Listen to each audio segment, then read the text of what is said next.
asalaamaaleykum mbokk internet Bignona TV ñu ngi nuyoo ku nekk ci turam ak santam tey dañoo ñëw fi nga xamante ne pratiquement mooy Tangori arrondissement nekk dans le département de Bignona ñëwoon seet si ki nga xamante ne un jeune te ni ñu koy waxee émission bu ñu ne parole aux jeunes daa ñëw seet si ki nga xamante ne un jeune ki nga xamante ne mu ngi yëngu ci wàllu agriculture ñu koy ne Bakary Sagna tey lu ñu tax a jóg ci moom c'est voir li nga xamante ne loolu lay yëngu ñëw xool vraiment ci liggéeyam bi nga xamante ne pratiquement dafay inspirer tant de jeunes ñi am yaakaar ci moom am gis-gis bari ci moom xool vraiment c'est un jeune ki nga xamante ne jar naa dimbal jar naa jàppale ci li nga xamante ne loolu lay yëngu ma ñëwoon ak suñu caméraman waa Bignona TV jéem a doxantu un tout petit peu fii di Tangori di leen wax nag Tangori fu ñu nekk nii mu ngi bokk ci le département de Bignona mu ngi ci ni kanam fële di ñëw seet si ki nga xamante ne mooy Bakary tout à l'heure dans un instant dañuy dugg jéem a xool xale boobu lan lay liggéey bismillah yegsi nga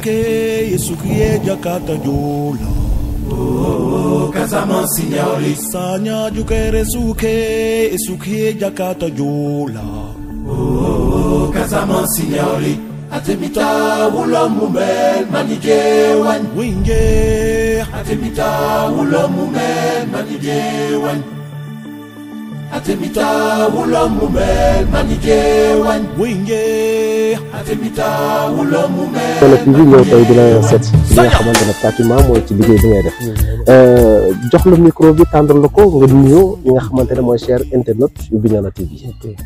asalaamaaleykum sama gars yi nuyu naa ñëpp turam ak santam bon nuyu naa ñëpp waa Casa Bignona TV nuyu naa toute la population de Bignona communément Tangori là où je suis et vraiment je salue aussi mon professeur qui est là, mon frère aussi, et vous aussi je vous remercie et vraiment je suis là aujourd'hui pour vous montrer ce que je fais ici comme travail et je me présente d'abord, je m'appelle Bakary Sagna et sortant du lycée agricole Émile Badiane de Bignona. Merci beaucoup Bakary, comme vous l'entendez, Bakary Sagna, il est sortant du lycée agricole.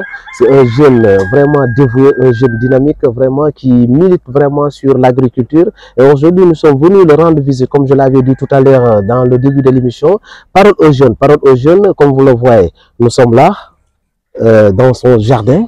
Bakary, vraiment ça c'est du salade ku ko gis xam na ko dañuy ñëw ñu duggaat ci tool bi nank nga xamal ñu vraiment li nga xamante ne moo fi andi après ñu jéem a toog waxtaan ci li nga xamante ne mooy débat émission bismillah. Ok. Bon lii lañ ne laitue en jargon technique c'est la laitue communément appelée salade waaw dama ko associé parce que mango laa def nii ak lii soble lii poivron.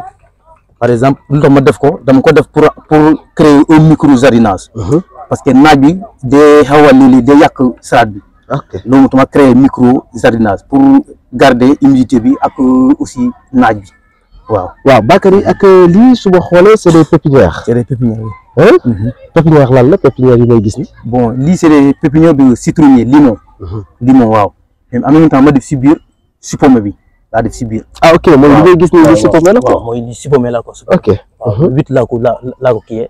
premier mois 2022 laa ko kii dama ko doon pépinière fële après ma andi ko ji ko. waaw loolu laa ko def waaw. Ok mais c'est entouré de papaye aussi. Je vois que ni ki tamit pratiquement papaye meññ nañ ci li ma gis fii nii vraiment ci tool bi. oui papaye bon dama ko def pour comme ni ma ko waxee pour créer un micro jardinage. parce que ñun lañ ne en terme technique micro jardinage.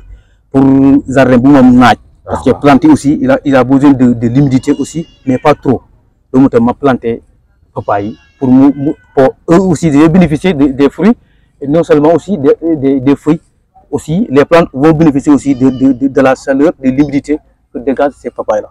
merci beaucoup foog naa ni tey ñu ngi dégg li nga xamante ne moo rootee ci ki nga xamante ne mooy Bakary Sagna ça montre que ni kii le lycée agricole bi may génn nii sa lycée boobu mu ngi def liggéey bu mucc ayib Bakary dañuy continuer parce que gis naa fële tamit ay pépinière yi nga xamante ne tamit xaw ma lu mu doon pépinière yi mooy lan lii suñu xoole bon lii c'est des pépinières li limon la mais beneen variété la parce que limon bële boobu mooy citronnier local bii c'est le volcan ok dafa am kon citronnier local am ak waaw daa mel ni comme suñu ko xamee si olof lii citron tubaab bi la lee citron nit ku ñuul ok waaw loolu la parce que citron bi boobu mooy bu juree mooy yu rëy yi quoi waaw comme mandarin waaw mais daa bëri ndox mais suñu citron yi moo gën a fort que yi ok waaw lañ ne volcan Mariana kon yii da ngeen koy jëmbat fii nii waaw mais c'est dire que vraiment nous avons des techniciens ici en Casamance. Quand on parle de la Casamance, nous savons que tous la Casamance, c'est la culture. Parce que le sud, nous avons la terre. Et aujourd'hui, il y a pas mal de jeunes qui ont est-ce que yaakaaroon ni ki est-ce que formation bi nga def ni tey dinañ ci gën a waxtaan pour ñu gën ci yee xale nañ demaat fële. waaw foog naa ni lii moom ay Bakary xam naa ne da ngay dugg ci wàllu fleur yi yow. si parce que def naa formation boo xamante ne moi je suis sorti comme technicien horticole. Ok. C'est dans l'horticulture, il y a une branche qui parle de la floriculture. Ça c'est les fleurs. Fleurs yi bon pratiquement ñun fii pratiquement Afrique ñu bëri xamuñu njëriñ fleur. Ok. Mais tubaab yi moom ñoom xamuñu fleur bon man fii def naa ko c'est là 1 mois. Mais ba léegi j'ai pas trouvé de clients. Wow, okay. Mais néanmoins, je fais des statuts, maintenant c'est quoi, gars qui les gens demandent qu'on va quoi. Okay. Ça aussi, ça c'est des dita. C'est des arbres qui tendent à disparaître. Parce que d'ici 2 ans, 3 ans, voilà, dans 5 ans, 10 ans, ils vont disparaître. C'est cette raison que j'ai mis ça ici en pot, j'ai mis ça sous les quilles là. Après j'ai préservé ça et pour garder ça. Lui, le moment où bon, lui c'est des goyaviers. Ah, ok. Goyave. Pépinière goyave là, défini, pépinière goyave. Waaw bu mu laa def nii dam ko xooy laajee xooy daf ko si génni muski entretenir ko arrosé jusqu'à cette hauteur là. Ok. Bu mu tollee laa ko tegee. waaw il est disposé de mais li ma gis ni nga wax nag si ñi nga xamante ne vraiment si naaj bi la. voilà lii c'est di gombo. Ok. Kanje. Gombo maanaam kanje. Kanje waaw. Ok. Gombo waaw mais kanje.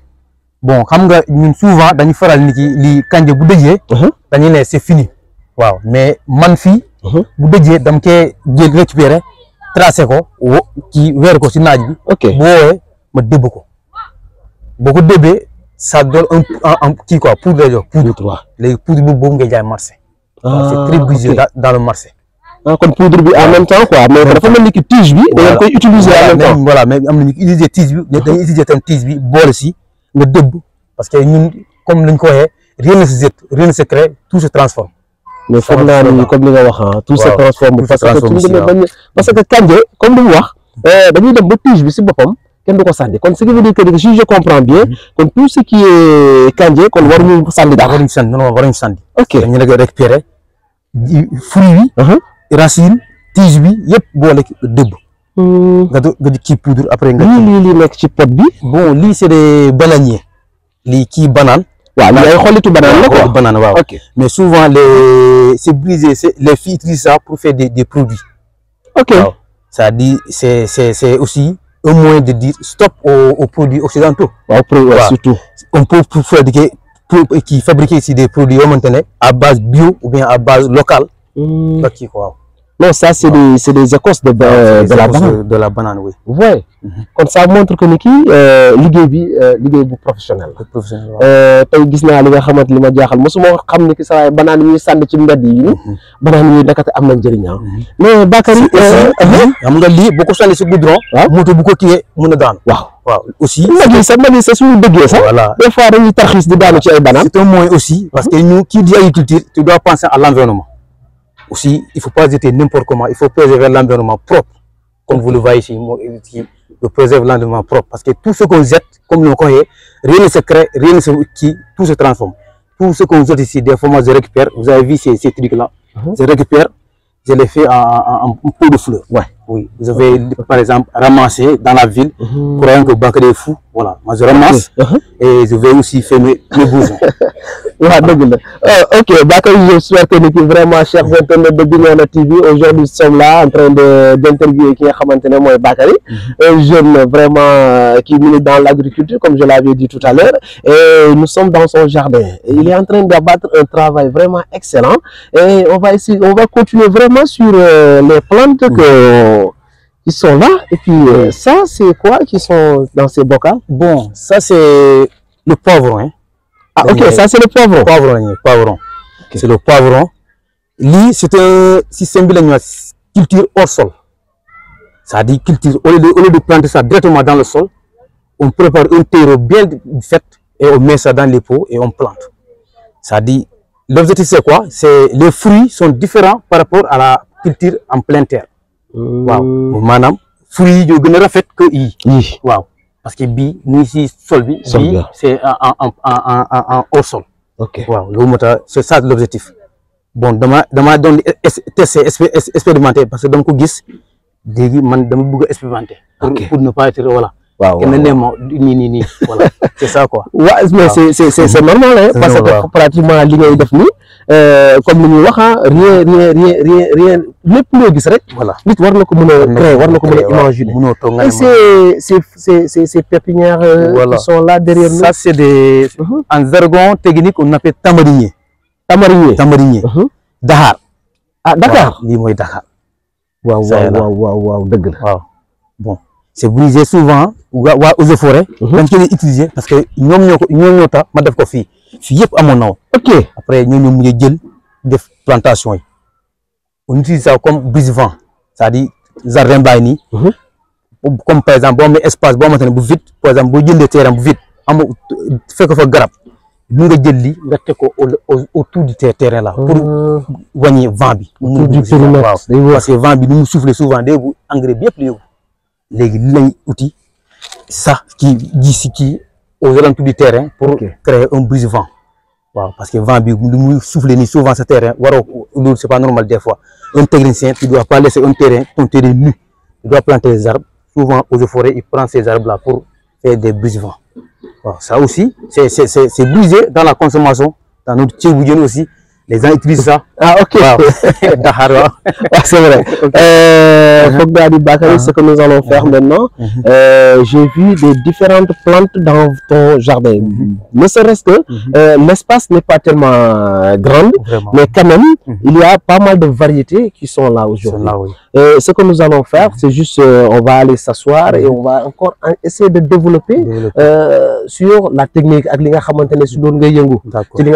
vraiment les difficultés parce que ça ne va pas manquer. C'est ça. Foog naa ni tamit suñu caméraman yi ak chers internautes yi nga xamante ne yaa ngeen suivre fii si Bignona TV comme ni ñu leen ko waxee woon dañoo ñëwoon seet si kii nga xamante ne mooy Bakary un jeune bi nga xamante ne mu ngi yëngu ci wàllu agriculture waxtaan ak moom foog naa ne won nañu lépp li nga xamante ne mooy plante mais dañuy dox nànk dem toog foog naa ne même ay mbokkam tey gis naa fi say mbokk yëpp ñëw nañ taxaw vraiment ñëw assister li nga xamante ne mooy waxtaan bi parce que bu ñu gisee rek ñu dugg si rek foog naa dañoo bàyyi lépp ñu def ñëw Bakary lañ dem ba ci kanam fële jéem a toog.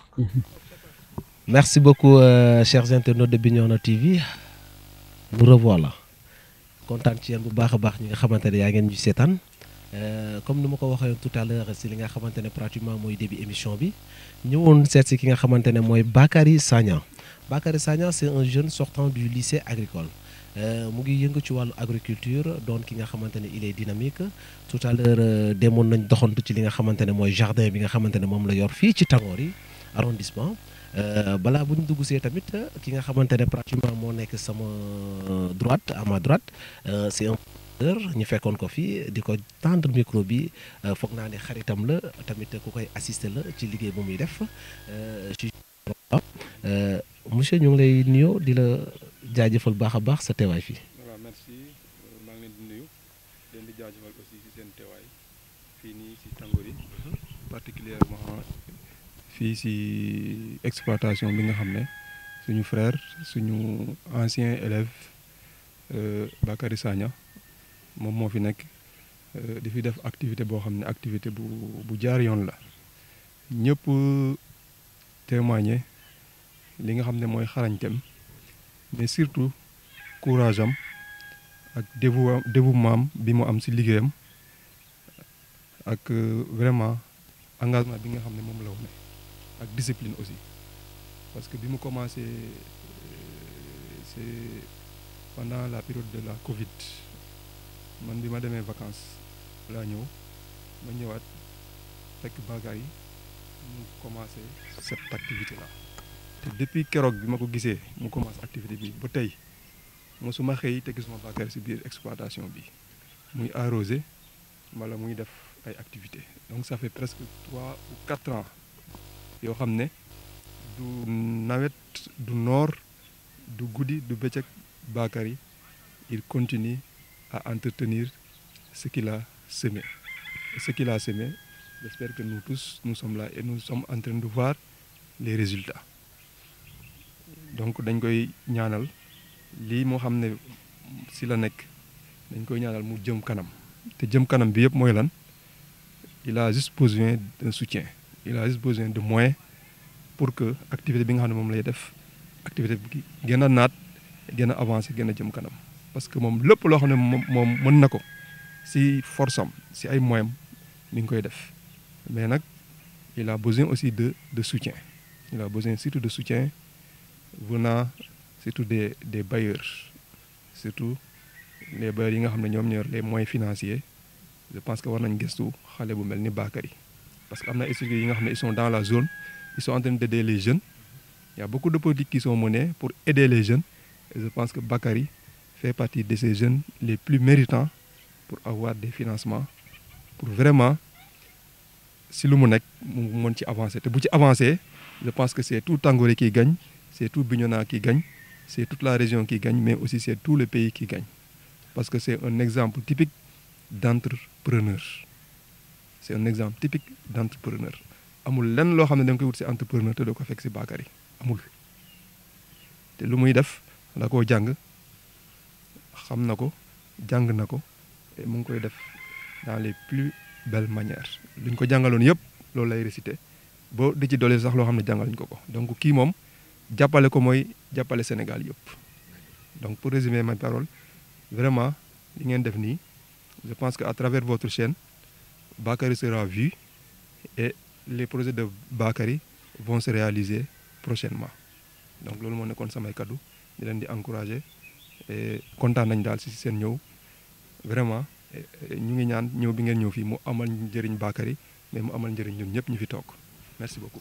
merci beaucoup monsieur Faye ñu ngi koy kontaanee vraiment ci li nga xamante ne pratiquement mooy témoignage bu mu def à l'encontre de à l'envers de Bakary foog naa ni kenn du naa taapale li nga xamante ne wax yu am maanaa la wax yu sell la wax yu nga xamante ne vraiment témoignage bu correct la ci biir témoignage boobu Bakary tey su ma déggee ki nga xamante ne mooy monsieur Faye nee na ma pendant 3 ans yaa ngi mëne li nga xamante ne mooy activité bi. waaw vraiment merci beaucoup c'est aussi mon professeur il m'encourage beaucoup dans ce que je fais et ici je suis là pendant 3 ans comme il a dit dans 3 ans depuis la Covid au moment où on a dit restez chez vous il n'y a pas de cours moi j'ai décidé d'entreprendre ce que j'ai appris à l'école oui parce que inutile de rester comme ça un jeune qui a appris à l'école on a été formé pendant 3 ans et il y a une pandémie qui est là on dit restez chez vous et de ne pas travailler moi j'ai décidé d'entreprendre. C'est là où c'est le conseil venu pendant la Covid, pendant le confinement, que moi je me suis confiné ici et travaille. Ça c'est vrai, il s'est confiné ici pour réaliser tout ce bel travail qu'il est en train de faire. Bakary, si je vous entends bien, par rapport aux difficultés que vous vivez, nous tous nous savons que l'agriculture n'est pas tellement facile. L'agriculture parce que ici quand je vois pas ici de puits, je vois pas ici de forage. Ouais. Il y a que des bidons d'eau qui sont là. Comment vous faites vraiment pour parvenir à arroser vos plantes? Bon, ici les difficultés, ça ne manquera pas. Bon, j'ai beaucoup de difficultés, mais comme par exemple l'eau, parce que moi j'ai commencé ici au moment où j'étais en formation. Alors, je me levais à 5 heures du matin pour arroser et ensuite partir à l'école. C'est pas facile. Alors, c'est lever à 5 heures du matin, prier, ensuite venir ici arroser et pour partir. Parce que c'est là où je puise, c'est le puits de l'imam. que je puise, je mets dans des bidons, ensuite arroser. Voici les filles que je puise, et ça aussi. Je puise tôt le matin et ensuite 7 heures, je vais à l'école. Oui. Mais par rapport aux différentes plantes que parce que j'ai vu ici, il y a pratiquement des papayes, du piment et puis du poivron, tout ça. Est-ce que vous parvenez à s'en sortir par rapport au gain que vous pouvez avoir vraiment à la récolte? Bon, je dis oui. Oui ou non, pas tellement. Parce que des fois, l'agriculture, vous savez, l'agriculture, c'est des choses où maintenant, vraiment, des fois, vous faites cette année et après, ça donne pas. Vraiment, l'agriculture, c'est une chose où maintenant, c'est vraiment sensible des fois. Vous allez espérer, je vais récolter cette année et après, les attaques vont dire bonjour. Il y a des insectes, il y a des attaques qui vont dire bonjour. Vous allez lutter et finalement, ils vont prendre leur part. Aussi, vous prenez votre part. Il y a aussi les ennemis, les oiseaux, les animaux, des fois, entre. Mais quand même, je touche du bois. Je parviens à gagner ce que satisfait des fois mes besoins. Parce qu'à partir de cette jardin-là, que je parviens à inscrire ma formation au lycée agricole. Lui, il me laissera pas me témoigner, il me mentir. Vraiment, c'est à travers cet espace-là que je parviens à faire 6 ans au lycée agricole.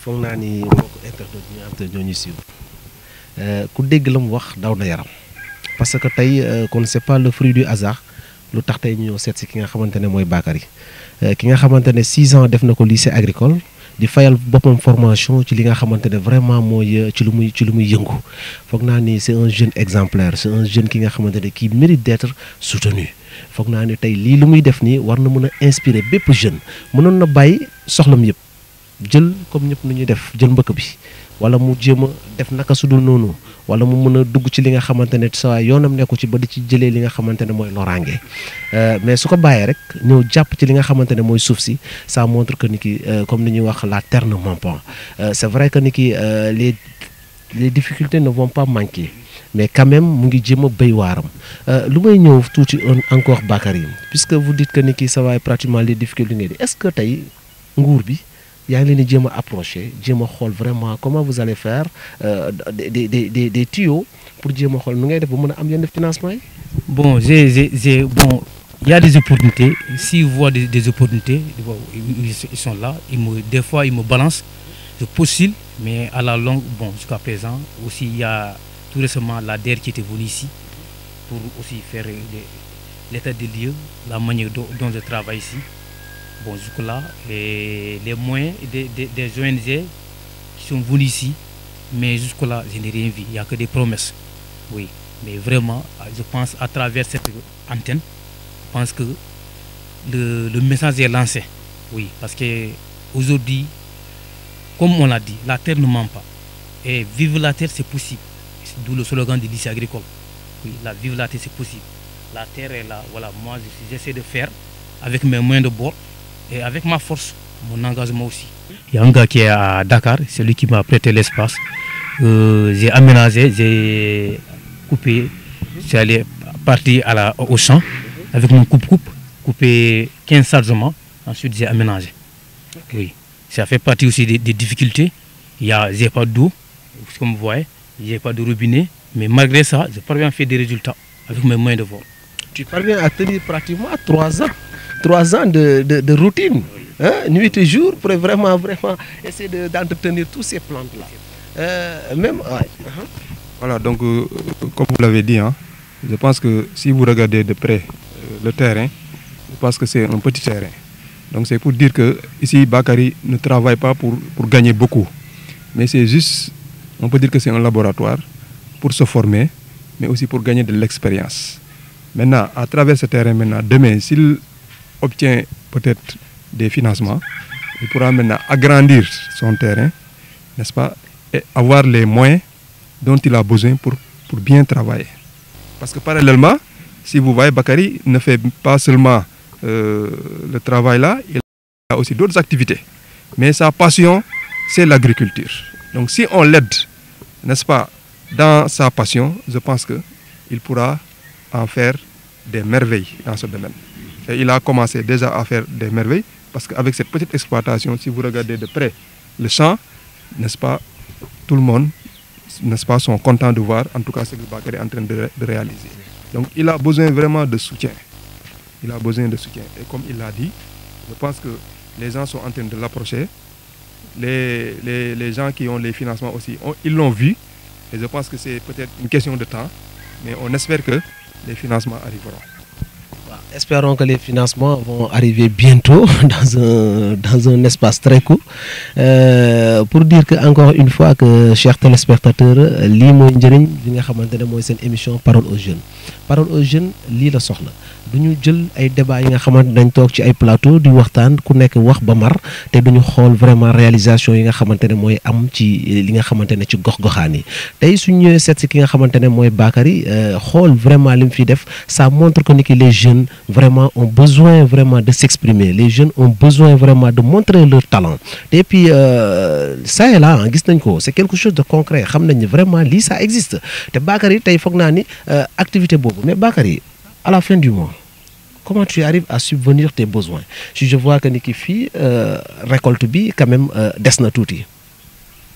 Bon, c'est des fois, moi, je fais la rotation des cultures, ce qu'on appelle la rotation des cultures. Amna culture, maintenant, bon, moins de 1 mois, mu ñor dam koy def par exemple navet boo jëlee day def 45 jours nga jaay ko loolu laay faral def par exemple oseille xam nga oseille bisaab c'est brisé dans le marché taf kii mu ñor ma jaay ko ma garder weccat dem di kii def rotation bi noonu laay def quoi waaw loolu moo tax léeg-léeg je parviens à garder un peu d'argent là pour faire yeneen besoin. C'est comme ça, oui. Wow. Comme ça que mais même si vous avez Bakary, il faut que vous financement. Parce que si j'ai bien entendu ki nga xamantene moy ce professeur bobu ñeu def témoignage bu melni amna solo trop ñi nga xamantene moy les ONG ñi nga xamantene pratiquement moy les institutions yi nga xamantene tay yor nañ ay finance agence yoyu mais est-ce que tay sen financement la DER est-ce que gis nga ci sa bop yow? Bon, DER oui, je dis oui. Parce que la DER ils sont venus ici faire auto-inspection comme ça. Ils ont vu, ils ont apprécié comme vous. Ils étaient tellement contents parce qu'ils ont dit qu'un jeune dévoué, parce qu'ils m'ont posé la question, ils m'ont posé 2 questions. Ils m'ont dit, tu as un puits? J'ai dit, bon, j'ai pas de puits, je puise là-bas. Ils m'ont dit, est-ce que vous avez un terrain? Qui? La clôture. J'ai dit, moi, j'ai pas de clôture. C'est la raison pour laquelle vous avez vu l'état de ma clôture. Ils ont apprécié, mais vraiment, je félicite la DER. Et l'espoir y est. La DER, parce qu'ils m'ont promis les documents qu'ils m'ont demandé. Mais ils n'ont pas encore financé? Non, pas encore. Ils sont sur le processus. Okay. Oui, pas encore, oui. Ok. Yaay boy ñu ngi lay nuyu. Waaw kay maa ngi lay fay. Asalaamaaleykum wa rahmatulah. Kay maa ngi leen di dalal di leen jox seen wàccuwaay. Di leen lay bisimilah si tàngoor yi. Ah Bakary de macha allah bu góor xale góor yi yëpp doon def ni moom macha allah la ñuy wax.